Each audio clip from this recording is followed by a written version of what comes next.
Welcome back. It's soon 1 p.m.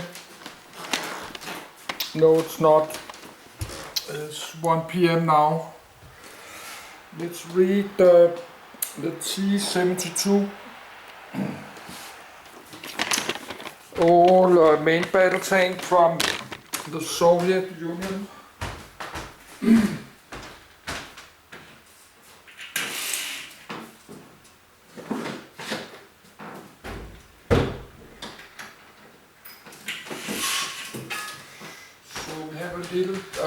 Some high clouds. We have some high clouds in the atmosphere, like up in 10,000 kilometers. I think called stratosphere clouds. So the sun not shining super much, so that's very nice. It's only 26. I think we call it the stratosphere clouds. Some very thin layer of clouds, like 30-40,000 feet, 10-15 kilometers up in the air.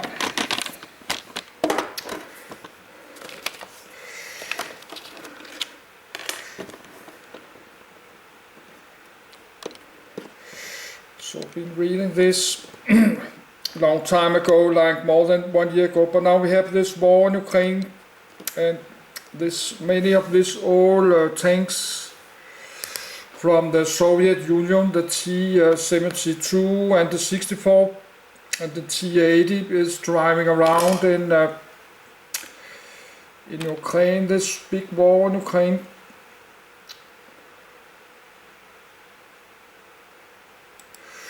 This war in Ukraine, I have to read this soon. So let's find it.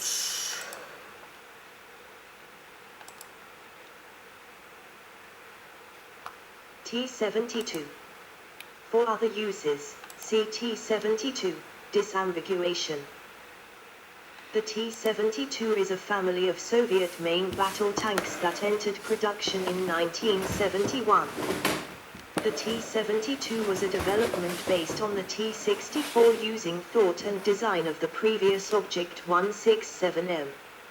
About 25,000 T-72 tanks have been built, and refurbishment has enabled many to remain in service for decades. It has been widely exported and has seen service in 40 countries and in numerous conflicts. The Russian T-90 introduced in 1992 and the Chinese Type 99 are further developments of the T-72. Production and development of various modernized T-72 models continues today. Development, edit. Development from the T-64, edit. The T-72 was a product of a rivalry between design teams. Morozov KB was led by Alexander Morozov in Kharkiv. Ural-Vagan KB was led by Leonid Kartsev in Nizhny Tagil. To improve on the T-62, two designs based on the tank were tested in 1964, Nizhny Tagil's Object 167, T-62B, and Kharkiv's Object 434. OB 434 was a technically ambitious prototype. Under the direction of Morozov in Kharkiv, a new design emerged with the hull reduced to the minimum size possible. To do this, the crew was reduced to 3 soldiers, removing the loader by introducing an automated loading system. OB 167 was designed based on an Object 140 rebuilt by Kartsev and Valery Venediktov. OB 167 was more advanced than Kartsev's OB 165 and OB 166, and was also Kartsev's favored model. In October 1961, when asked to ready OB 166 for production, Kartsev disagreed and instead offered to prepare the OB 167 This suggestion was rejected, and the OB 166 and OB 165 were readied as the T-62 and T-62A respectively. Unlike the Kharkiv tank, it eschewed the state-of-the-art prototypes and used the turret from the T-62, and a manual loader. In 1964, the tank underwent comparative testing with the OB 434, in which the former proved its superiority to both the T-62 and T-55.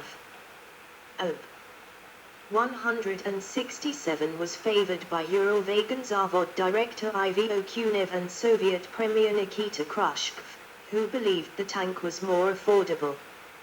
Deputy Chairman of the Council of Ministers of the Soviet Union Dmitry Ustinov believed the parallel development of OB 167 jeopardized the future of the Kharkiv tank. In December 1962, the Council of Ministers of the Soviet Union ordered OB 432, later serialized as the T-64, into production, dooming Kartsev's tank. Kartsev continued to work on the OB 167 OB 167M incorporated an autoloader.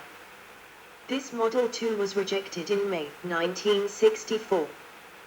Problems with the early production run were evident from the start, but a strong lobby formed around Morozov, who advocated for OB 434 in Moscow, preventing rival developments and ideas from being discussed. OB 434 was accepted into Soviet Army service in May 1968 as the T-64. The T-64's smaller design presented a problem when selecting a suitable engine. The chosen 700 HP 5TDF engine was unreliable, difficult to repair, and had a guaranteed lifespan similar to World War II designs. Object 172, edit. In 1967, the Ural-Vagonzavod formed Section 520, which was to prepare the serial production of the T-64 for 1970. Because of the time-consuming construction of the 5TDF engines, which took about twice as long as the contemporary V-45, the Milishev factory in Kharkiv could not provide a sufficient number of 5TDF engines for all Soviet tank factories. The Military Industrial Commission, VPK, authorized work on two alternative engines for a wartime T-64, a so-called mobilization model that could be produced more quickly and at half the cost. Obj. 219, which became the T-80, with a GTD-1000T gas turbine, was designed in Leningrad. OB 439 with a diesel V-45 engine was designed by Ural-Vagon KB at Ural-Vagonzavod in Nizhny Tagil. Object 172 at the Kubinka Tank Museum. GAB-2 sent a T-64, a prototype, with a team to Ural-Vagonzavod. Kartsev was to lead this team. Kartsev was unsatisfied with the innovations of the T-64, and began instead a more comprehensive project to redesign the tank. Kartsev melded what he believed were the best aspects of the T-64, Object 167, and an outgun T-62. During development, the tank was codenamed Ural after the Ural mountain region. Ural-Vagonzavod produced the first prototype with a T-62 turret, D-81 125mm gun and V-45 engine in January 1968. OB 439 differed so greatly from the T-64 that it was redesignated as Object 172. Kartsev's defiance angered GAB-2, which initially reprimanded him for his insubordination. However, after the tank proved indeed to possess potential as a less costly alternative to the T-64, Kartsev was allowed to continue work on his design. Politically motivated opposition continued to beset the tank throughout its development. Wagon car tank plant manager I.F. Krutyakov sought to subordinate Eurowagon Zavod under Joseph Kotin. Kartsev skillfully beat back this play for power, embarrassing Krutyakov in the process. Kartsev retired in August 1969, and was succeeded by Venediktov. The team soon found out that the more powerful V45 engine put a lot of stress on the T-64 hull, so that after some time cracks started to materialize.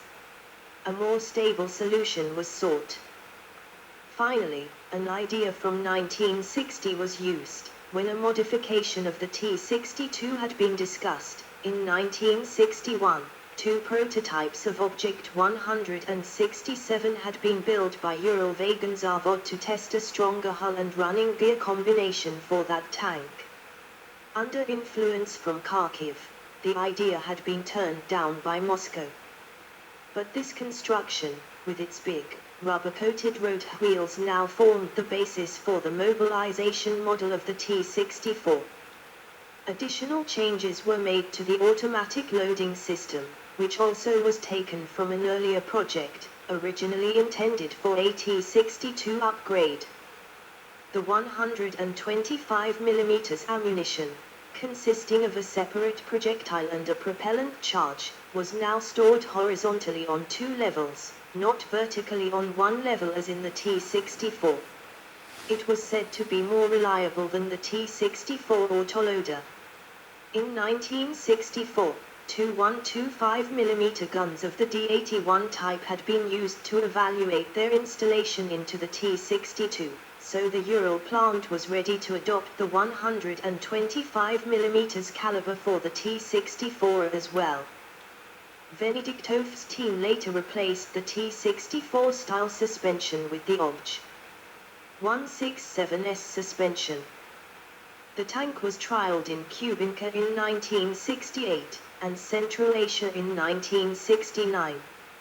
After intensive comparative testing with the T-64, Object 172 was re-engineered in 1970 to deal with some minor problems. Further trials took place in Transbaikal in 1971. T-72, edit. Being only a mobilization model, serial production of Object 172 was not possible in peacetime. However, by 1971, even Ustinov was growing tired of problems with the T-64. In an unclear political process, Decree No. 326/113 was issued, which allowed the production of Object 172 in the Soviet Union from the 1st of January 1972, and freed Eurowagon Zavod from the T-64 production. An initial production run began in 1972 at Nizhny Tagil. These were trialed in the Soviet Army. A final trial batch was built as Object 172M and tested in 1973 and accepted into service as the T-72 in 1974. Eurowagon KB continued to iterate on the T-72 in a series of block improvements.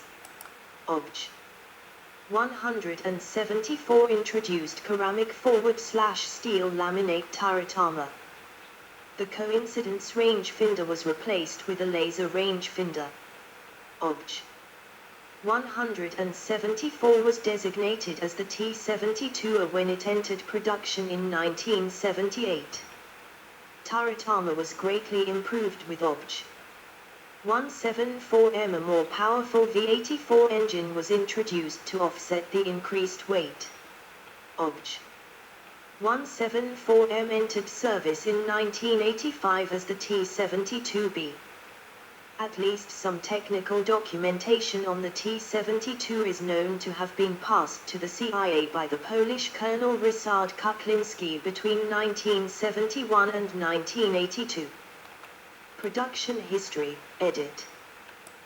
Two T-72B tanks at the Chebarkul Training Ground, Russia, April 2017. The first series production of T-72 Object 172M began in July at UKVM in Nizhny Tagil. However, due to difficulties in getting the factory organized for the change in production from T-64 to T-72, only 30 completed tanks were delivered in 1973. Troubles continued in 1974, where out of a state production quota of 440 only 220 were officially declared, with the actual number of completed tanks being close to 150. As a result, substantial investment in tooling was undertaken. Only after modernization could the factory begin full-scale production of the T-72. Nizhny Tagil produced the tank in various modifications until 1992. The T-72 was the most common tank used by the Warsaw Pact from the 1970s until the collapse of the Soviet Union in 1991. It was also exported to other countries, such as Finland, India, Iran, Iraq, Syria and Yugoslavia, as well as being copied elsewhere, both with and without licenses. Licensed versions of the T-72 were made in Poland and Czechoslovakia, for Warsaw Pact consumers. These tanks had better and more consistent quality of make but with inferior armor, lacking the resin-embedded ceramics layer inside the turret front and glacis plate armor, replaced with all steel. The Polish-made T-72G tanks also had thinner armor compared to Soviet Army standard, 410 mm for turret.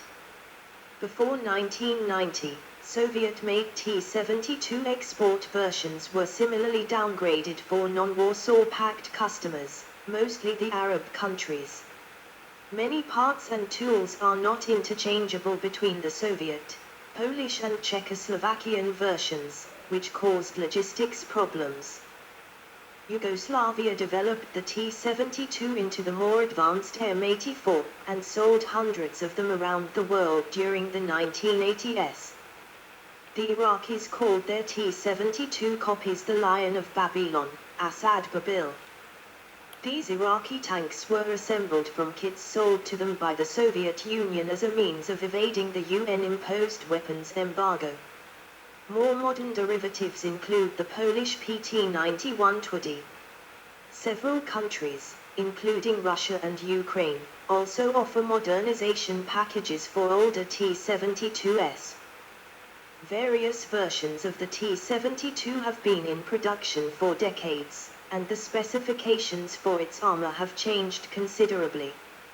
Original T-72 tanks had homogeneous cast steel armor incorporating spaced armor technology and were moderately well protected by the standards of the early 1970s.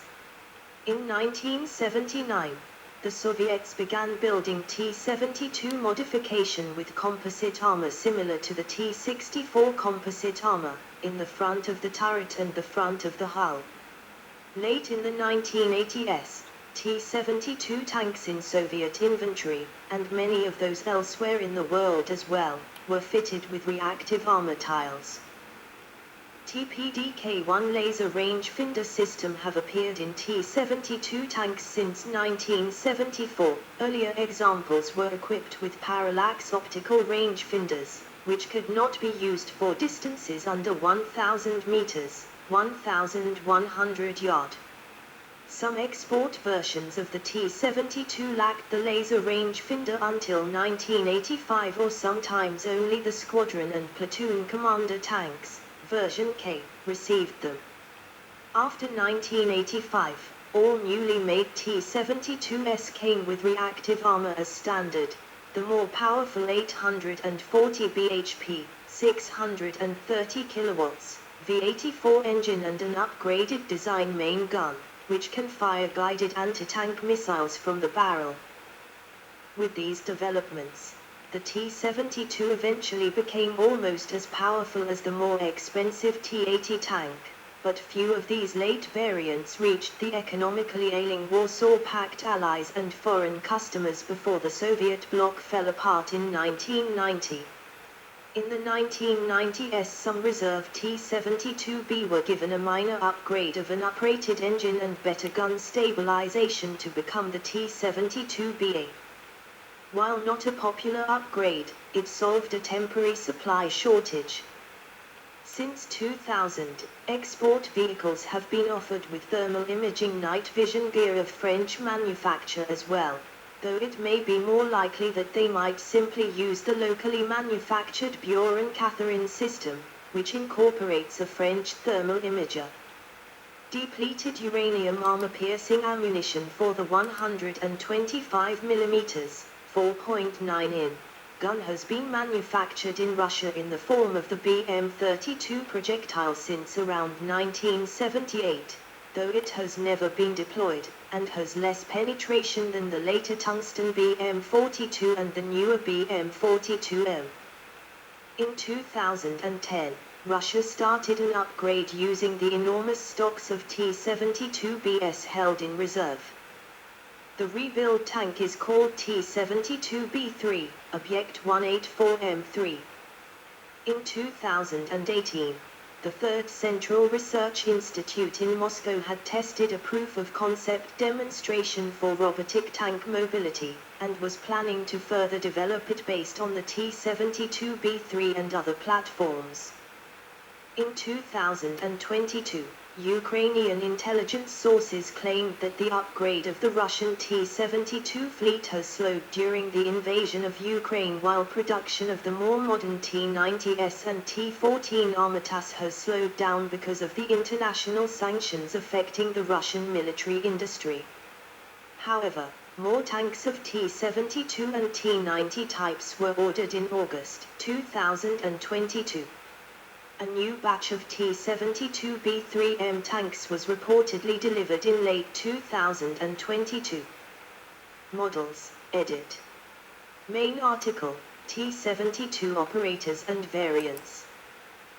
Main models of the T-72, built in the Soviet Union and Russia. Command tanks have K added to their designation for Commandersky, command. For example, T-72K is the command version of the basic T-72. Versions with reactive armor have V added, for Vzrivnoy, explosive. T-72 Ural, 1973. Original version, armed with 125mm smoothbore tank gun and optical coincidence rangefinder. T-72, 1979. Coincidence rangefinder replaced with laser rangefinder and electronic fire control added, turret front and top being heavily reinforced with composite armor, nicknamed Dolly Parton by U.S. intelligence, provisions for mounting reactive armor, smoke grenade launchers, flipper armor mount on front mudguards, internal changes. T-72M. Export version. Similar to T-72 but lacking composite armor, decreasing the weight to 37 tons, much simpler fire control system, and usually supplied with inferior ammunition compared to the Soviet Army standard. Also built in Poland and former Czechoslovakia. T-72B, 1985. New main gun, stabilizer, sights and fire control, 9K-120s for guided missile system, upgraded hull composite armor consisting of high-hardness steel plates, improved composites in the turret armor, improved 840 HP, 630 kilowatts, engine. T-72B3 model 2011-2010. This upgrade was initiated in 2010 using the enormous stocks of T-72Bs held in reserve. They are rebuilt with new technologies including Sosna-U multi-channel gunner's sight, new digital VHF radio, improved autoloader, a 46M2 gun to accommodate new ammunition, 9K119 reflex guided missile system, new V92S2 engine. Contact 5 explosive reactive armor. Lacks satellite navigation. T-72B3 Model 2016 or T-72B3M. Upgrade for T-72B3, with relict explosive reactive armor on the sides, side skirts with soft container reactive armor and slat screens, to a 46M5 gun with new ammunition, 9K119M Reflex M guided missile system, V92S2F 1130 HP, 840 kilowatts, engine, automatic transmission, digital display and rear view camera. Some T-72B3MS have been observed in Ukraine with a noticeable increase in reverse speed, but there have been no official reports that the reverse transmission had been improved. Often incorrectly referred to as T-72B4. The T-72 design has been used into the following foreign models: T-72M4CZ, Czech Republic, PT-9120, Poland, M84, Yugoslavia, M84S1, Serbia, M84D, Croatia, and Lion of Babylon, Iraq. Variants, edit. Main article, T-72 operators and variants. In addition, the T-72 hull has been used as the basis for other heavy vehicle designs, including the following: 1 BMPT Terminator Heavy Convoy and Close Tank Support Vehicle, 2 TOS-1 Thermobaric Multiple Rocket Launcher, with 30-tube launcher in place of the turret, 3 Brim-1, Bronirovanaya Remontu Evacuationaya Machina, Armored Recovery Vehicle with a 12-ton crane, 25-ton winch, dozer blade, towing equipment, and tools.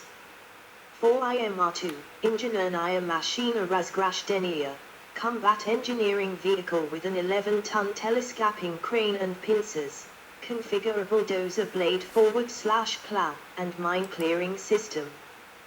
5 MTU-72, Tankowy Mostokladczyk, Armored Bridge Layer, capable of laying a 50 55 short tons, capacity bridge spanning 18 m, 59 feet, in 3 minutes.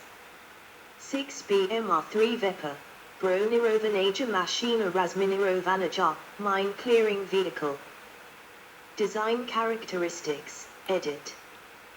The T-72 shares many design features with other tank designs of Soviet origin.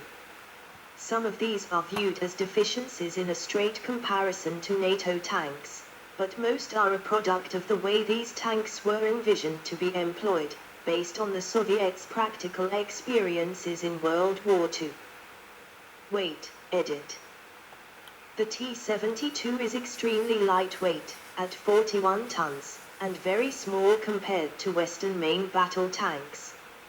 Some of the roads and bridges in former Warsaw Pact countries were designed such that T-72s can travel along in formation, but NATO tanks could not pass at all, or just one by one, significantly reducing their mobility.